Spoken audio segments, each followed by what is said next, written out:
لیکن کبھی ایسا دن اس کی زندگی میں نہیں آیا ہوگا جب وہ یہ کہے کہ میں عبادت کر رہا ہوں. لاکھ چوری کی ہو یہ کہے گا کہ میں گناہگار ہوں. چوری کا اپن چلو تمہارے منہ پہ نہیں کہے گا، دل میں کہے گا. زنا کرنے والا کبھی نہیں کہتا کہ میں گناہ نہیں کرتا. شراب پینے والا کبھی نہیں کہتا کہ میں گناہ نہیں کرتا. حرام کھانے والا، رشوت لینے والا کبھی نہیں کہتا کہ میں گناہ نہیں کرتا. شرک ایسا گناہ ہے، ایسی گمراہی ہے، اس کو بندہ گناہ سمجھ کر نہیں عبادت سمجھ کے کرتا ہے.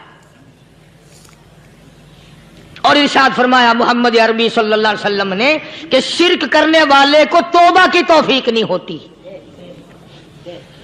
وہ اس کو برا سمجھے تو توبہ کرے، جب وہ اس کو برا سمجھتا ہی نہیں تو گناہ سمجھتا ہی نہیں تو توبہ کائے کی کرے گا وہ. السلام علیکم دوستو، امید ہے کہ سبھی حضرات خیر و عافیت سے ہوں گے. میرے دوستو، قاری حنیف کا یہ بیان آپ کے دل کو سکون پہنچائے گا اور آپ کے ایمان کو تازہ کرے گا. اس بیان کو پورا ضرور سنیں. اللہ کے نیک برگزیدہ بندے، مقبول ترین بندے، اللہ والے، اللہ کے ولی، بزرگان دین رحمہم اللہ علیہم اجمعین کے واقعات اور مختصر سے حالات اس نیت سے عرض کر رہا تھا کہ ہمیں بھی اپنے گریبان میں جھانکنے کا موقع ملے. ہم لوگ بھی یہ سوچیں کہ یہ اللہ والے تھے، پیٹ بھی تھا، نفس بھی تھا، بیوی بھی تھی، بچے بھی تھے، پیاس بھی لگتی تھی، بھوک بھی لگتی تھی، کپڑا بھی درکار تھا، سردی گرمی بھی آتی تھی. ان لوگوں نے اللہ کی رضا کیسے حاصل کی؟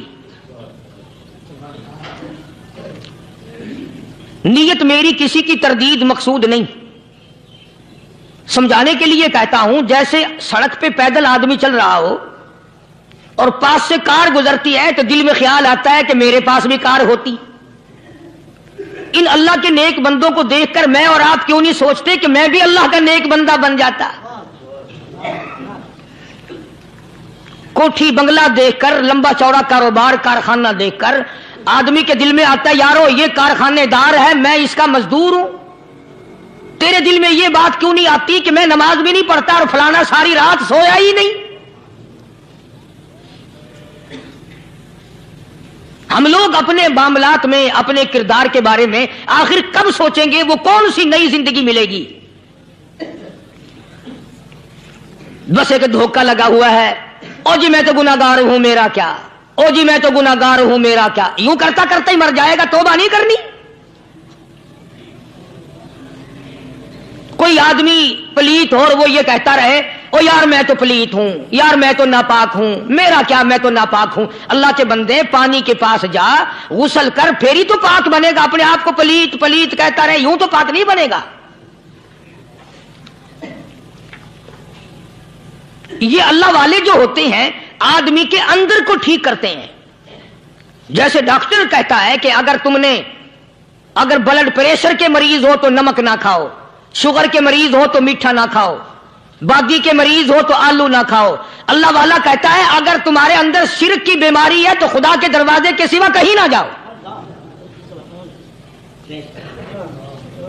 اللہ والے اندر کا علاج کرتے ہیں، روحانی علاج کرتے ہیں، اس بیماری کا علاج کرتے ہیں جو قبر میں کام آئے گی.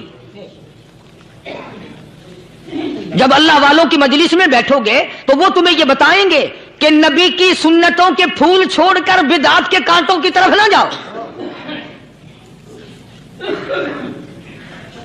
اور ہدایت ہے محمد کریم صلی اللہ علیہ وسلم کی. سبحان اللہ.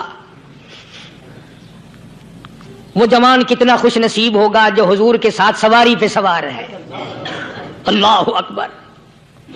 سیدنا معاذ بن جبل رضی اللہ تعالیٰ عنہ کی ذات اقدس ہے، جس سواری پہ محمد عربی صلی اللہ تعالی علیہ وسلم سوار ہیں، اسی سواری پہ صحابی بھی سوار ہے، آپ کے پیچھے سوار ہے. آپ نے 3 مرتبہ ارشاد فرمایا یا معاذ. وہ کتنا مقدروں والا جوان ہوگا جس کا نام آقا کے پیارے پیارے منہ سے نکلا. فرمایا یا معاذ، او معاذ. عرض کیا لبیک و سعدیک. میرے آقا میں حاضر ہوں، میں غلامی میں حاضر ہوں.